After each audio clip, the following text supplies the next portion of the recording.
요즘 캥거루들 너무 많잖아요. 집에서 있는 30, 40대도 적지 않다고 들었거든요. 나중에 노후 때 힘들고 싶지 않으면 자녀들은 자유도 있게 놓아주세요. 자기 자신을 위해서 하세요. 행복은 셀프예요. 성장도 셀프예요. 부모님 때문에 내 인생을 포기한다고요? 에이 무슨 개소리예요. 부모님 때문에 내 인생을 포기하는 게 아니고요.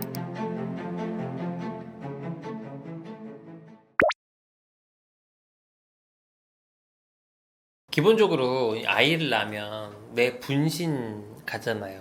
나의 아바타? 이렇게 생각이 들 정도로 나를 닮았고, 근데 거기까지입니다. 개입하시면 안 돼. 기본적으로 사람들이 옛날에는 부모님들이 이제 부모 의존적인 환경에서 뭐 지식도 부모에게 배우고, 노하우도 부모에게 배우고, 삶의 태도도 부모에게 배우고, 막 이런 교류의 핵심의 중심에 부모들이 있었단 말입니다. 그러다 보니까 부모가 얘기하는 생각, 부모님이 원하는 삶, 이런 것들을 사는 게 미덕이라고 생각하고 산 사람들도 꽤 많을 거예요. 근데 그럼에도 불구하고 부모님들이 생각을 잘못하는 바람에 그 아이에 대한 어떤 주입식 교육, 그리고 약간 반강압적인 어떤 그런 이제 훈육, 이런 과정을 통해서 아이의 가능성을 막아버리는 사례도 적지 않습니다. 또 한 가지, 성인이 된 자녀에게도 내가 어떤 영향력을 끼치고 싶어서 어떤 이야기를 하는데 그것이 먹히지 않을 때 약간 좀 마음의 불편함을 느끼는 경우도 많이 봐요. 근데 그게 좋은 겁니까? 그러니까 기본적으로 본인이 그렇게 성공하고 잘났고 내 모든 가치관이 자녀에게 투영되었을 때 자녀의 인생이 정말 훌륭해질 거라고 확신합니까? 그게 확신이 없어서 좋은 선생님들 찾아다니면서 매칭해주고 교육을 받게 해준다고 가정을 하면, 뭐 국제학교도 보낼 수 있고 유학도 보낼 수 있고 한다고 하면, 그렇게 해서 성공한다라는 그 성공의 패턴이 본인의 어떤 체험을 통해서 갖고 있는 겁니까? 아니면 막연한 상상과 기대입니까? 대다수의 부모님들은 욕심을 가져요. 내가 이루지 못한 걸 넌 이뤘으면 좋겠다. 넌 나처럼 살지 말아라. 근데요, 생물학적으로 부모님은 맞는데요. 실제로 그 삶에 관여할 수 있는 자격이 있는지부터 점검해 보시면 좋을 것 같습니다. 그러니까 이 책에 이제 10대 때가 되기 전에 영유아기부터 유년기를 가는 이 과정에서 부모님의 어떤 얘기나 부모님의 영향력에 의해서 이제 운이 제대로 트인 경우와 트이지 않은 경우를 설명하고 있는데, 핵심만 놓고 보면 자녀의 운을 이렇게 좌지우지할 수 있는 나이대가 요 나이대고, 이거를 좌지우지하는 게 부모의 선택에 의해서인데, 부모의 선택에 의한 그 운의 결과는 결국 자녀가 책임을 져야 되는 거 아닙니까?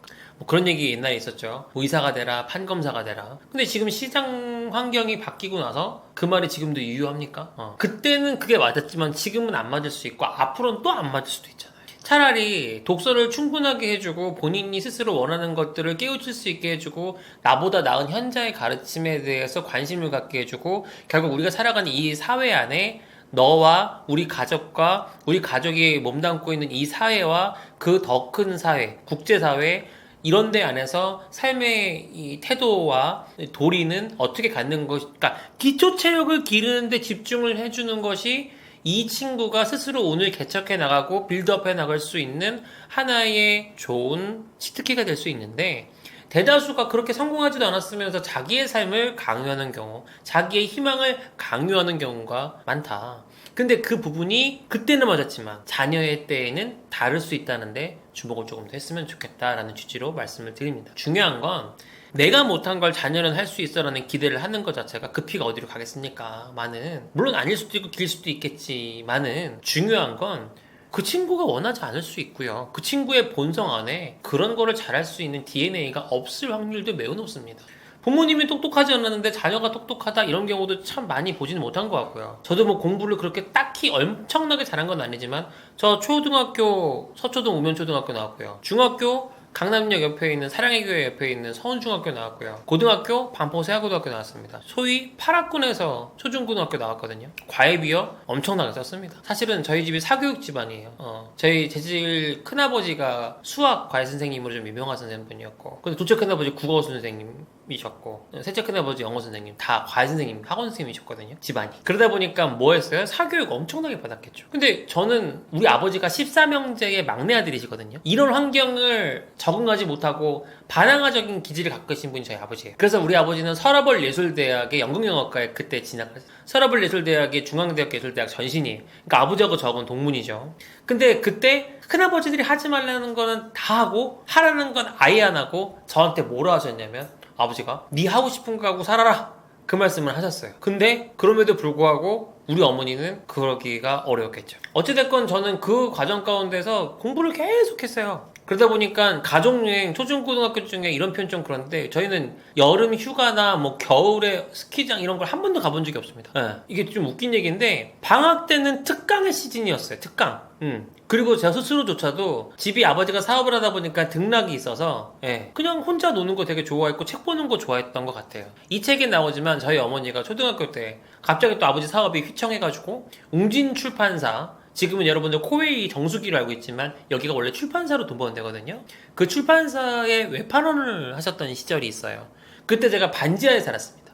이 반지하에 창문이 요만해요, 진짜. 제 기억에. 그래서 이런 큰 창문이 아니고 요만한 창문이 반지하다 보니까 창이 점점 커지는 체험을 하면서 살았거든요. 근데 그때 엄청나게 벽이 아예 통창인데 살고 싶다 이런 꿈을 꾸면서 그때 제가 읽었던 책이 뭐냐, 엄마 덕분에 엄마가 그 재고를 집에다 갖다 놓으셨거든요, 외판에. 그래서 이원수 아동문학 전집, 그 다음에 세계의 위인전을 진짜 마르고 닳도록 읽었습니다. 근데 엄마가 읽으라고 한 건 아니었어요. 그럼에도 불구하고 저한테는 좋은 영향을 줬죠. 근데 이 부분이 자의적인 선택이었기 때문에 제가 이거에 관심을 갖고 나 방송국 PD가 돼야겠구나, 뭐 감독이 돼야겠구나 이런 생각들을 하고 제 나름대로 주도적으로 인생을 개척해오고 어떤 상황이 닥쳤을 때 이거를 해결하는 능력을 스스로 깨우셨던 거지, 엄마가 A부터 Z까지 딱딱딱딱 이거 해라 저거 해라 했으면 아마 못했을 것 같아요. 아까 얘기했던 가족여행 안 간 것도 제 선택이었어요. 왜? 여행 가면 뭐하나. 이게 되게 웃긴 얘기인데 이런 거였어요. 아니 그렇잖아, 여행 가면 어차피 돌아올 건데 돌아올 거 뭐하러 가나, 산에 뭐하러 오르나, 내려올 건데, 약간 이런 생각들을 하고 살았거든요. 왜? 책 보는 게 너무 재밌어서. 지금은 아닙니다만 사실 이게 아니게 된 것도 결국에는 부모님의 영향보다는 지금은 이제 와이프의 영향이 있는데, 결론적으로 부모의 욕심과 자녀 운이라는 그 테마에서 놓고 보면 스스로 환경 안에서 생각하고 깨우치고 성찰할 수 있는 여건들을 만들어줬을 때, 조금 더 자유도를 줬을 때 제대로 자기의 운을 개척하고 만들어 나가고 깨우친 그 운의 어떤 생성 패턴으로 인해서 그 다음 단계 고난과 어려움과 역경이 와도 이걸 헤쳐나가고 깨우쳐나가지, 그렇지 않을 때는 부모에 너무 의존적이 돼서 요즘 캥거루들 너무 많잖아요. 아무것도 안 하고 집에서 있는 30, 40대도 적지 않다고 들었거든요. 그 원인이 바로 그겁니다. 나중에 노후 때 힘들고 싶지 않으면 자녀들은 자유도 있게 놓아주세요. 자, 그러면 이제 10대로 넘어가면 10대는 뭐가 있습니까? 좋아요에 이제 갈급해야 하는, 이제 자아가 깨우쳐지는 질풍노도의 시기에 사춘기가 있습니다. 이건 뭐 사춘기가 뭐 초등학생 때 온다고 하는데, 그럼에도 불구하고 사람들이 눈을 뜨면 SNS, 감을 때까지 SNS, 그 다음에 그 톡방 안에서의 그 삶이 오프라인에서 인간관계보다 더 막 그 삶에 중요한 영향을 끼치고 지대한 영향을 끼치는 경우가 많이 있는 걸 봅니다. 근데 여기서 중요한 건 뭐냐면, 내 운을 나를 위해서 생각하고 나를 위해서 써야 되는데 타인의 시선의 기준에 맞추다 보니까 내 운은 점점 소멸되고 타인의 운의 비교의 과정을 통해서 비참해지는 과정과 비참해지지 않으면 교만해지는 비교를 하는 과정에서 교만해지거나 비참해지는 이 패턴의 반복들을 통해서 우울해지는 경우가 너무 많아요. 10대 때 이 좋아요에 속으시면 안 돼요. 그 좋아요가 돈 벌려고 하는 좋아요일 수도 있고요, 그냥 아무 의미 없는 좋아요일 수도 있는데 왜 그렇게 좋아요에 목이 마른지. 그리고 어떤 이제 얘기들을 얼굴 대면에서 할 얘기들을 다 톡으로 하고, 그리고 그 톡으로 하는 과정에서도 뭐 갈등이나 이런 것들이 생기는 이 과정에서 캡처 해가지고 돌리고 막 퍼나르고 이런 거 너무 많거든요. 근데 이 과정에서 무슨 운이 들어오겠어요? 이 결과로, 이 선택의 결과로 그 다음에는 어떤 운이 들어오겠습니까? 조금만 더 생각을 해보시면 SNS에 함몰된 삶이 좋은 눈을 형성하는 거는 내가 특정해서 어떤 관계를 유지하기 위해서 비이클로 어떤 수단으로 그거를 사용하는 경우를 제외하고는 사실은 소비의 대상일 뿐이라고 생각을 합니다. 여러분 야동 보시죠. 야동을 봤던 자녀들이 있고요. 실제로 본인들도 나이를 먹어서도 야동을 보시는 분들이 있습니다. 그럼 묻고 싶죠. 야동을 왜 봅니까? 야동을 왜 봐요? 뭐 때문에 봅니까? 이거는 생산적인 활동입니까? 아니면은 소비적인 활동입니까? 뭐 나이 먹었고 성인이니까 야동 볼 수 있죠. 그러면 여그를 통해서 뭐 도파민이 생성되고 스트레스가 관리가 되고 쌓였던 억눌렸던 그 스트레스가 분출되는 과정을 통해서 내 정신건강이 좋아지기 때문에 봅니까? 아니면 습관입니까? 대부분 야동을 보는 건 습관입니다. 습관적으로 키는 거예요. 막 이거 보고 엄청나게 좋고 막 행복하고 좋아서가 아니에요. 자유행위도 하죠. 습관이에요. 자유행위 끝나고 현타 오죠. 습관이에요. 그러면 1년의 이 모든 과정이 뭐예요? 그냥 이건 소비행위예요. 그러니까 뭐다? 운을 쌓아가고 싶다면 생성을 하는 일을 해야 될 거 아닙니까? 소비할 수 있죠. 하지만 밸런스가 좀 맞아야 되지 않겠습니까? 그리고 내가 소비 5, 그 다음에 생성 5라면 이게 제로섬이면 성장을 하겠습니까? 아니죠. 소비를 줄이고 생성을 늘려야 성장을 하고 자산이 쌓이겠죠. 이게 물적 자산, 그리고 인적 자산, 그리고 정성적 자산, 그리고 정량적 자산, 이런 것들이 하나하나 내가 계획하고 설계하고 쌓아가는 사람하고 하루 벌어 하루 먹고 사는 사람처럼 계속 운을 쓰고 버리고 쓰고 버리고 소멸시키고 그렇게 하는 사람하고 어떻게 같은 선상에 있겠습니까? 그래서 SNS에서 좀 탈피해야 된다라고 말씀을 드리고요. 그리고 가장 중요한 부분 중에 하나는 자기 주도적인 삶을 살아야 된다는 거예요. 어렸을 때부터 자녀가 그런 자기주도적인 환경 안에서 성장을 하는 성공 경험을 스스로 체험하고 체득할 수 있는 환경을 만들어주는 게 중요한 것처럼 나이만 먹었지 크게 다르지 않아요. 20대, 30대, 40대, 50대 미안한 얘기인데 제가 실버타운 준비하고 있잖아요. 60대도 아직 자아가 미성숙한 경우 태반입니다. 왜 안 해요? 왜 미성숙해요? 자기 자신의 삶의 가치, 존재 가치, 삶의 이유, 삶의 목적을 자꾸 외부에서 찾으려고 그래요. 그러니까 우리가 사이비 종교 같은 거에 빠지는 거 아닙니까? 왜? 야, 네가 살아가는 이유는 나야. 몰랐어? 내가 너의 구세주야. 아닌 것 같은데? 맞다니까. 가스라이팅 되면. 내가 가야 될 길이 여기구나. 그래서 종교에 빠질 때는 그게 가는 거예요. 왜? 찾아왔거든. 나를 이끌어줄 그 누군가를. 근데 조금 더 들어가서 봅시다. 나를 이끌어줄 그 누군가가 아니고요. 해답 찾기가 귀찮은 거예요. 물론 신비로운 영적 체험을 해서 하는 경우도 있긴 하겠지만 대다수는 뭐다? 그냥 회피입니다. 내 삶의 주인으로서 내가 깨우치고 내가 룰을 만들고 내가 나만의 나라를 세우고 그 나라 안에서 나라는 백성을 치리할 수 있는 매뉴얼을 만들고 그 매뉴얼대로 관리해 나가면서 성과와 목적을 이루기 위해서 꾸준하게 나를 관리하고 성장시켜 나가야 되는데 아니에요. 그냥 만들어 놓은 나라 있으면 들어가 살고 싶은 거예요. 근데 그게 타당한 선택입니까? 여러분의 인생 되게 소중하잖아요. 자, 최근에 이런 경우가 있었다고 하더라고요.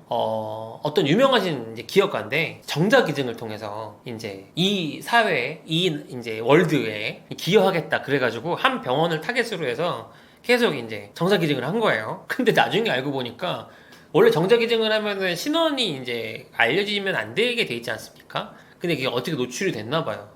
자기 자식이 20, 30명, 3, 40명이 된 거예요. 생물학적인 아버지로는 그렇게 된 거예요. 너무 황당한 거예요. 그런데 한 가지 여기서 어떤 생각을 제가 했냐면요. 전 세계에 내 자녀들이 있어요. 나는 그 자녀들하고 어떤 관계를 맺을 수 있고 어떤 영향을 주고받을 수 있을까요?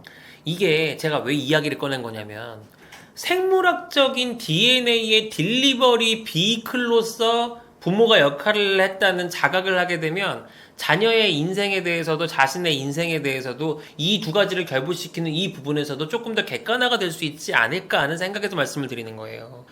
자식을 낳은 그 DNA를 본인이 생성했습니까? 아니에요. 본인도 받은 거 아니에요. 그럼 이 세상에 수많은 사람들이 그렇게 DNA를 딜리버리해서 공급해 준 거 아닙니까? 그러면 이 인연이 하늘에서 맺어준 인연이긴 하지만 그럼에도 불구하고 내가 그것 때문에 뭔가 상대를 위해서 자기 자신을 버릴 만큼의 가치가 있는지는 되묻고 싶습니다. 자기 자신을 위해서 하세요. 행복은 셀프예요. 성장도 셀프예요.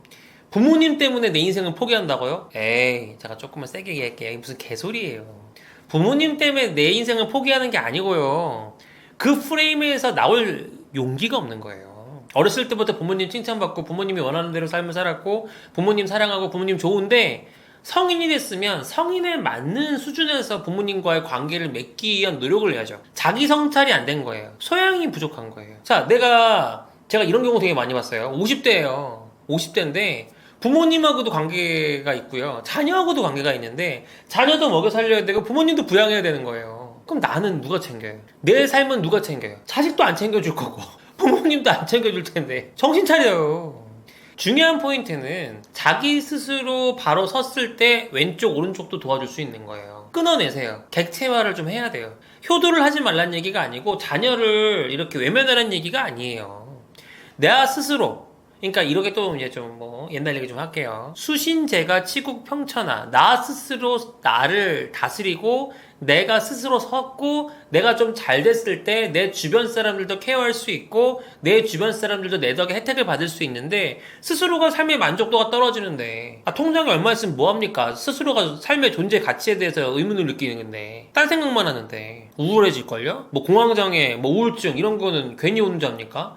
결국에는 계속 자기가 자기 안으로 막 파고 들어가요. 근데 파고 들어가서 결국 얻는 게 뭐예요? 프레임 안에 결국 디깅을 하다 보면 결국 뭘 얻냐? 나는 아무것도 아니야. 왜 아무것도 아닙니까? 지금까지 아무것도 아니었으면 어떻게 살아왔어요? 왜 스스로 존재를 부정합니까? 왜 자기 스스로 자기에 대한 의심을 합니까? 내가 이 책에서 셀트리온 서정진 회장님 얘기를 왜 넣는지 압니까? 서정진 회장님 45살에 대기업 퇴사하고 정말 알 수도 없는 생명공학 분야를 창업을 했어요. 돈은 있었습니까? 대기업 퇴사했는데 5천만 원 달러가 있었어요. 그러면 그 5천만 원 달러가 있었는데 지금 대한민국 탑10 안에 들어가는 자산가로 어떻게 성장을 할게요? 45살에 창업했다니까. 45살에. 그럼 여러분 50대라고 하더라도 ING 아니에요. 근데 벌써 뭐 노후 준비하고 인생을 마감할 준비합니까? 그건 아니지 않습니까? 그게 왜 자꾸 내가 마지막을 준비하는 프레임에 나를 스스로 가둬놓는지 아세요? 체력적으로 힘든 거예요. 몸이 안 따라주는 거예요. 여러분들 올바른 정신, 올바른 마음에서 올바른 체력이 나오는 게 아니고요. 체력이 돼야 마음도 정신도 올바라질 수 있는 겁니다. 그럼 뭐 해야 돼요? 나 운동해야 되는데. 아니 운동도 중요한데요. 더 중요한 거는 뭐예요? 기본적으로 디폴트 값이라고 얘기를 하죠. 내가 신체 능력이 저하되는 만큼 신체 능력을 보완할 계획을 세우고 신체 능력을 보완할 수 있는 이런 경우 있어요. 내가 갑자기 암에 걸려요. 아파요. 그러면 나 약 안 먹겠다 한 사람이 있어요. 나는 지금까지 내 나름대로 내가 생각하고 계획한 대로 다 이루었기 때문에 나는 암 치료를 안 받겠다. 그리고 채식하고 엄청 건강하게 살려고 노력했다가 돌아가신 고인이 있죠. 스티브 잡스. 스티브 잡스는 최정한 한 게 딱 알게 됐을 때 초기였고 수술했으면 잡았겠죠. 근데 본인이 그거를 이제 그렇게 안 하시고 이쪽으로 한 거예요. 물론 그게 잘했다 잘못했다를 얘기할 수 있는 건 아니지만 우리가 기본적으로 삶을 살아가는 데 있어서 죽음과 멀어지는 게 대부분 꿈 아닙니까? 그렇지 않나요? 아니 솔직히 나이 먹고 나서 꿈이 뭐예요? 대통령이 될 거예요? 뭐가 될 거예요? 천천히 죽는 게 꿈 아니에요? 죽더라도 자연 사는 게 꿈 아니에요? 정말 조금 더디 천천히 아주 즐겁고 행복하게 신체 능력이 원활한 상황에서 살다가 가는 게 목표 아닙니까? 나이 먹으면 그게 목표일 것 같은데. 밥은 먹고 살잖아요. 이렇게든 저렇게든 밥만 먹고 사는 사람이 있어요. 그러면 뭐 해야 돼요? 건강 진단 받으셔야 되고요. 건강 관리하셔야 되고요. 약을 드셔야 됩니다. 어떤 약? 제가 최근에 빅데이터 닥터가 쓴 이제 가짜 건강의 유혹이라는 책을 보고 확실하게 깨우친 건데요. 약을 먹으면 내가 환자 같잖아요. 그래서 약을 먹기 싫어요. 그럼 어떻게 해요? 약을 안 먹고 나아보려고 애쓰습니다. 하지만 약을 먹는 순간 내가 환자가 아닌 거예요. 약을 먹으면 해당 질병에서 멀어질 수 있잖아요. 약을 안 먹은 사람은 이 세상 빠이빠이 안녕 할 수 있지만 약을 먹은 사람은 약을 먹고 계속 생명을 연장해서 어느 정도까지는 살 수 있다라는 게 맞잖아요. 그러면 내가 약을 먹으려면 뭘 해야 돼요? 주기적인 건강관리를 해야 되고 건강진단 받아야 되고 건강진단 받은 걸 데이터를 기본으로 내가 계속 약을 먹어야겠죠. 약을 꾸준하게 잘 먹고 이게 내 몸에 문제가 없는지도 확인해야겠죠. 근데 왜 그걸 안 하냐고요. 왜 건강진단 안 받아요? 왜 건강진단 받아도 저렴이 받아가지고 나라에서 지원해주는 거에 빠져있는 게 얼마나 많은 줄 아세요?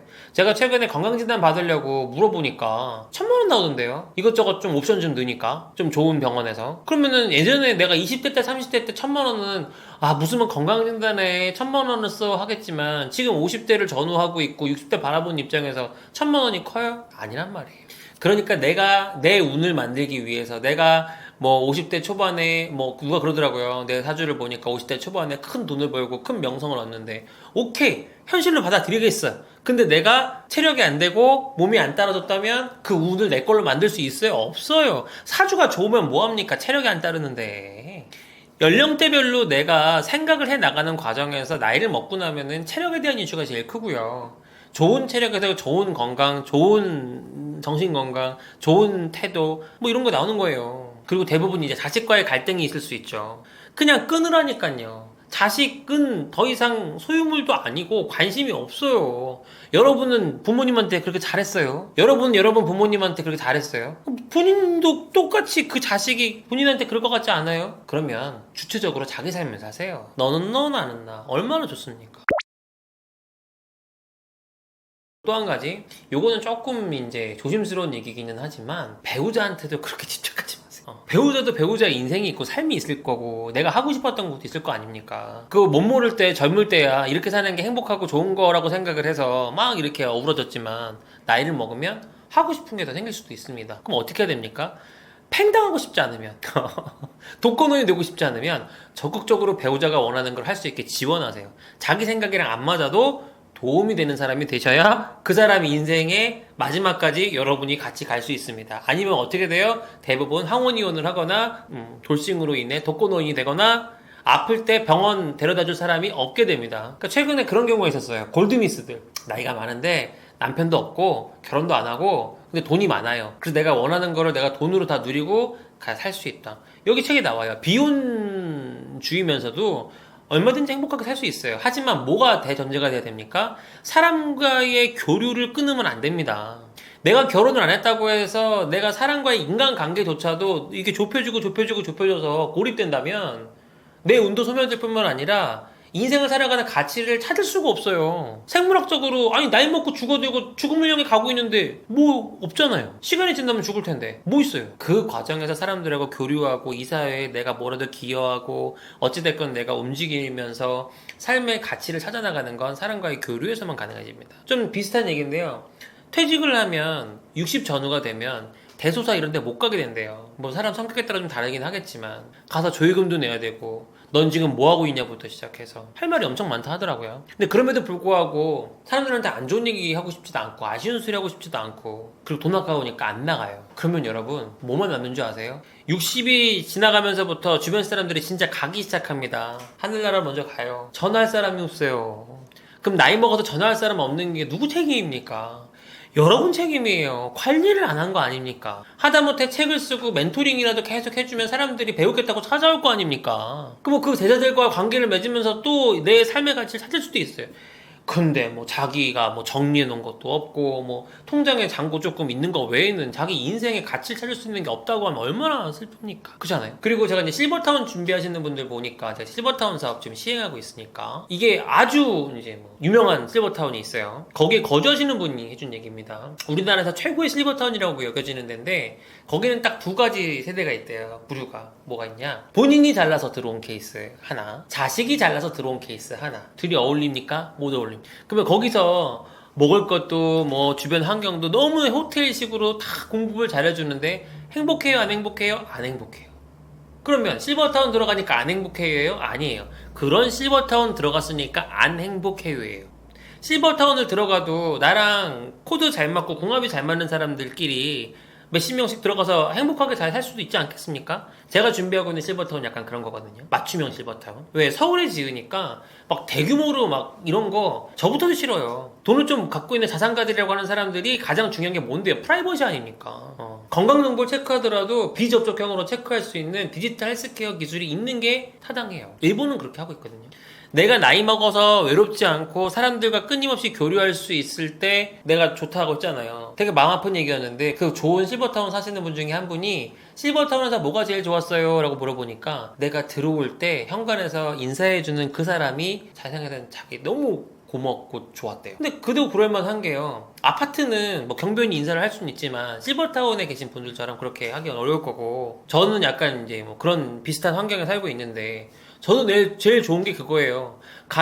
나올 때 잘 다녀오라고 인사해주고 오셨냐고 인사해주고 뭐 때에 따라서는 짐도 받아주고 또 뭐 필요한 거 없는지 항상 카톡으로 24시간 응대해주고 뭐 우리 직원들 또한 뭐 그렇게도 해주겠지만 우리 직원들은 9to6가 있잖아요. 근데 그분들은 또 없더라고요. 거의 3교대 하면서 그런 환경에 내가 선택을 해서 노출이 되니까 어떻게 돼 내 마음이 나도 이런 거 잘 만들어가지고 펼쳐보고 싶다, 더 보급하고 싶다 이런 마음이 들어서 저도 이제 이 사업을 하고 있거든요. 근데 이 선택을 하는 이 모든 과정에서 저는 뭐가 있었냐면 자기 주도적인 삶의 결정권을 통해서 내 운을 만들어 가겠다라는 포부가 있었죠. 그리고 그 운의 파도에 많은 사람들이 탔을 때 내가 누렸던 것들을 같이 누릴 수 있겠구나에 대한 기대감이 있는 거죠. 그 마음을 갖고 얘기를 하니까 여기에 공감한 사람들이 투자에 동참하기도 하고 뭐 같이 해보자 하기도 하고 내가 이걸 지으면 들어오겠다 하기도 하고 이런 거 아닙니까? 그럼 이 일련의 과정에서 내가 만약에 저는 사실 우리 아버지 덕을 제일 많이 봤지만 철저하게 주입식 교육하고 너는 내 거다 시키는 대로만 해 라고 하셨으면은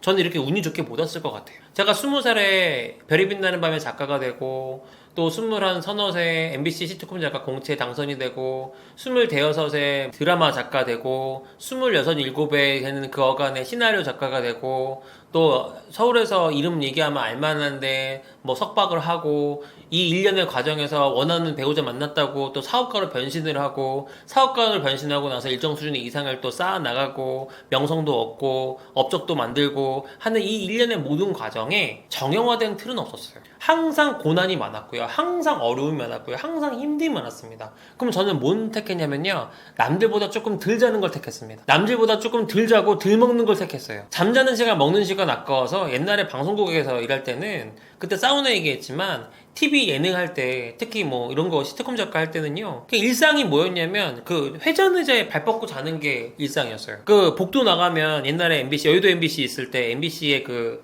복도에 의자가 있죠. 이렇게 3개, 4개 이렇게 있으면 거기다 잘 수 있으면 그나마 좀 나아요. 근데 거기도 경쟁이 치열하죠. 사람이 많으니까. 그러니까 그냥 책상에 의자 다리 뻗고 잠이 와요. 그 밥은요. 김밥하고 라면이요. 그렇게 매일 살면서도 즐거웠어요. 근데 지금은 돈 주고 그렇게 하라고 못하겠죠. 자, 제가 이 얘기를 하는 이유는 딱 한 가지입니다. 나이를 먹으면 내가 즐거움이 바뀔 수밖에 없어요. 근데 그 즐거움이 그 운의 흐름이 가장 많이 생성이 되는 것 결국 사람과의 교류고 그러면 어떻게 해야 돼요? 나랑 궁합이 맞고 같이 했을 때 행복한 사람들이 있을 수 있는 공간에 나를 선택해서 갖다 놔야 돼요. 그리고 그 사람들과의 관계를 만들기 위해서는 어떻게 해야 돼요? 내가 먼저 인사해야 되고 뭐 맛있는 거 있으면 하나라도 줘야 되고 서로 이 사람이 나한테 호감이나 호응을 해줄 수 있도록 나도 노력하고 관리해야 되잖아요. 제가 그래가지고 이 책 낸 거예요. 이거 이 책 얘가 왜 냈겠어요? 아니 내가 이거 해보니까 인생 한 50 살아보니까 운의 작동 원리를 나름 깨우친 거예요. 그리고 남들이 봤을 때 맨날 저한테 와 뭐 의장님 하면서 그래도 저 만나고 저랑 교류하는 사람들이 저 와서 보면은 그래도 뭐 성공하셨군요. 어떻게 여기까지 오셨어요? 별 얘기를 다 물어봐요. 근데 저는 어떤 사람의 수준에서 보면은 아직 이제 시작인 단계지만 어떤 사람의 시작에서 보면은 야 너 어떻게 용됐냐 특히 우리 글 같이 썼던 친구들 이런 친구들 보면은 너 대단하다 어떻게 작가가 사업가가 됐어. 근데 이 일련의 모든 과정에 내가 뭘 했다? 인간관계에 대한 관리를 나름대로 열심히 한 거예요. 그래서 제가 내리는 결론은 운의 흐름은 내면의 나를 발견하고 외부에서 다가오는 타인을 통해 다가오는 그 운의 파도에 올라탔을 때 그 파도와 내 파도가 하나가 돼서 큰 파도가 돼서 그 파도에 올라타고 나도 좋고 상대도 좋은 상황이 지속적으로 성장이 돼서 큰 흐름을 만들었을 때 그때 부도 쟁취하고 명성도 쟁취하고 또 그럴 수 있어요. 야 부와 명성이 인생의 전부야? 아닐 수는 있죠. 하지만 부와 명성이 있으면 뭘 하기가 좋아요? 세상을 변화시키고 세상을 바꾸기가 좋죠. 제가 이 책의 초두에 이제 성공한 부자들의 분석을 주역의 시각에서 하면서 제일 먼저 예를 들었던 게 일론 머스크예요. 근데 일론 머스크의 꿈이 너무 대단하지 않습니까? 일론 머스크의 꿈은 이게 다행성 종족을 만들겠다는 거잖아요. 지금 누가 그런 생각을 할까요? 뭐 한 나라의 대통령도 아니고요. 화성에 인구를, 그러니까 우리나라 지구인들을 이렇게 이전을 시켜서 이사를 가게 해서 거기서도 살 수 있게 만들겠다.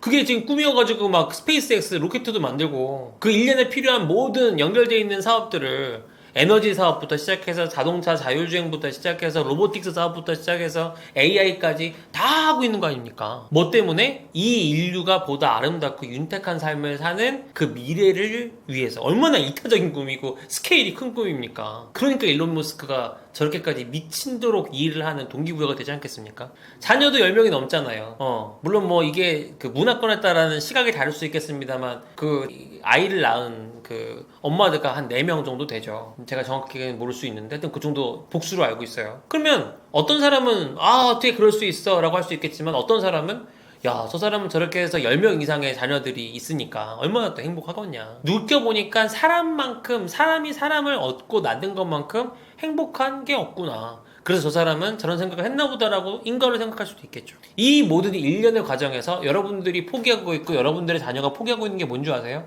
그 사람을 통한 행복인 거예요.